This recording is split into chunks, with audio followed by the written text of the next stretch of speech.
আসসালামু আলাইকুম বন্ধুরা। এই যে পাতা দেখা যাচ্ছে, এই পাতাটার সাথে আপনাদের আমি একটু পরিচয় করে দিই। এই পাতা হলো থানকুনি পাতা। আমাদের এলাকায় এটা থানকুনি পাতা নামে পরিচিত। জানি না, হয়তো অনেক এলাকায় অনেক নামে ডাকে।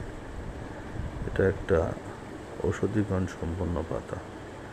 পাতাটা এত সুন্দর খেতে, এটা বিভিন্নভাবে খায় এবং বিভিন্ন রোগের জন্য খায়।